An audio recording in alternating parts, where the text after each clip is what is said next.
주식 투자의 큰 그림을 제시해드리는 러펀드의 증시 토크입니다. 자, 오늘 4월 24일자 증시 토크에서는요, 주식시장 밸류에이션에 대한 이야기를 드리도록 하겠습니다.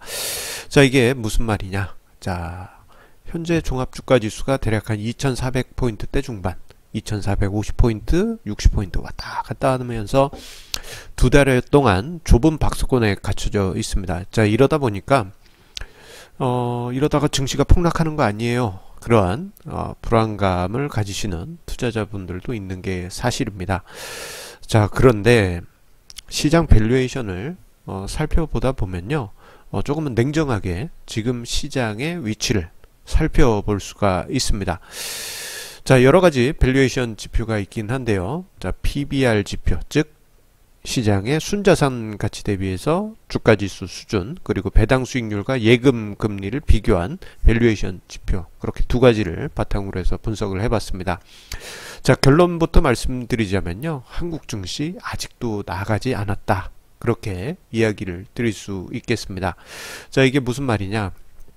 자, 화면상에 도표를 한번 보시겠습니다. 이것은 이제 PBR 밸류에이션 밴드 추인데요. 보시게 되면은 이 연두색선, 제가 이제 노란색으로 지금 이제 따라 그리는 이 연두색선은 시장이 상투였던 시기, 2007년 뭐 1999년 요 시기 때 최고 상단선이 바로 요 밸류에이션 레벨이었습니다. PBR 대략 한 1.7 몇 배, 그 정도 될 텐데요. 자, 요 정도 수준까지는 올라가야지 시장이 어느 정도 버블 단계 내지는 고점에 왔다라고 말을 할 수 있는 것이죠. 자, 그런데 한편으로는 하단선, 지금 보라색 선이죠. 요것도 같이 볼 필요가 있습니다. 요거는 시장이 최저점일 때 2000년 IT 버블 붕괴된 최저점, 그리고 2008년 금융위기 최저점, 그 시기가 이 보라색 라인이었던 것이죠. 그런데 자, 주가지수를 보게 되면요, 이 빨간색 선인데 지난 한 7년여 동안 횡보장이 오래 지속되면서 밸류에이션 레벨은 점점 올라오고 있습니다. 왜냐하면은 기업들이 돈을 벌어서 순자산 가치가 계속 쌓여왔기 때문이죠.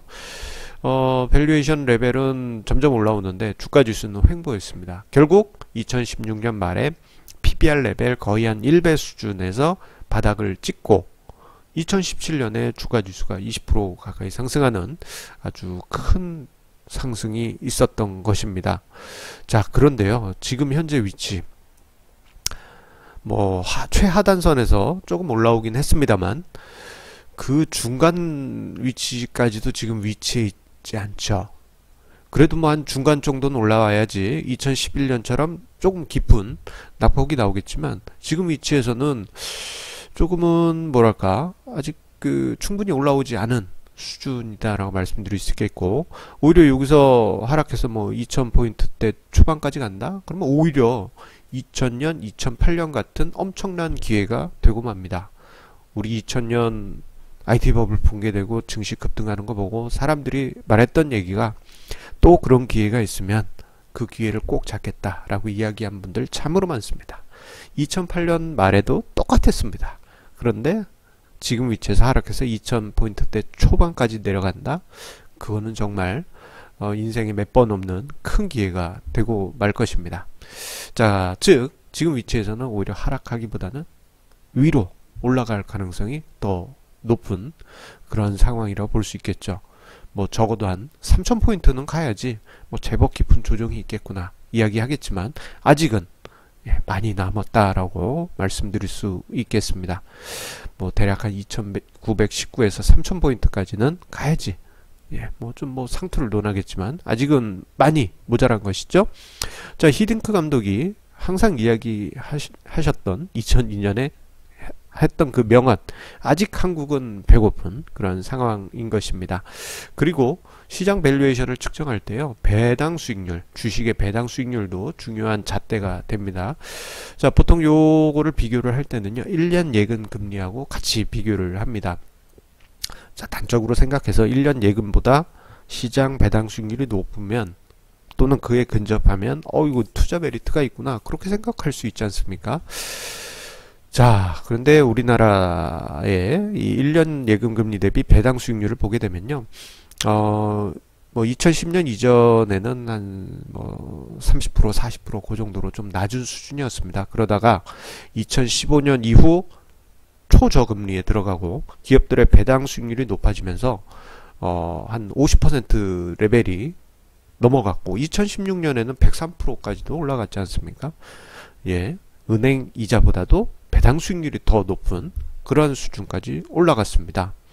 특히나 이 50%선은 유의미한 그러한 수치인데요. 2004년 같은 경우 57%로 그 50% 선을 넘어갔습니다. 은행 이자 대비해서 그 절반 수준의 배당 수익률이 나타났던 것이에요.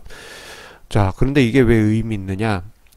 과거에 그 정도까지의 배당 수익률을 보여준 적이 없었기 때문입니다. 그 이후에 2005년에 정말 큰 장이 왔습니다. 자, 지금 같은 경우 그 선을 넘어가서 거의 한 4년째 이어지고 있습니다. 자, 뭐 지금 금리가 상승하고 있습니다만 아직도 충분히 반영되지 않은 증시다라고 볼 수 있겠고요. 요 수준은 주식시장이 충분히 상승하거나 혹은 금리가 현재 시점에서 더 상승하기 전까지는 추가적인 메리트가 있다라고 말씀드릴 수 있겠고, 자, 이러한 것을 종합해 보자면요. 지금 시장 밸류에이션, PBR 기준, 그리고 배당 수익률 관점에서 보더라도 아직도 배고프다라고 말씀드릴 수 있겠고, 일부 투자자분들이 염려하는 2007년과 같은 상투를 논하기에는 아직 무리가 있다라고 그렇게 정리를 할 수 있겠습니다. 자, 아직 배고픈 증시 조금 더 뭐랄까 좀 답답한 횡보장입니다만 조금 하락한다고 하더라도 너무 두려워하지 마시고요. 오히려 더 큰 기회가 만들어질 수 있다는 점, 시장을 냉정하게 본다면 기회가 된다는 점을 위 지표들을 통해서 확인할 수 있겠습니다. 자, 냉정한 투자 이어가시기 바라면서요. 항상 시청자님의 구독하기 그리고 좋아하기 따봉 꾹 눌러주시면 감사합니다. 지금 화면 위쪽이나 구석에 이쪽이네요. 예, 이쪽 구석에 구독하기 좋아하기 버튼이 있으니까요. 많은 호응 부탁드리겠습니다. 감사합니다.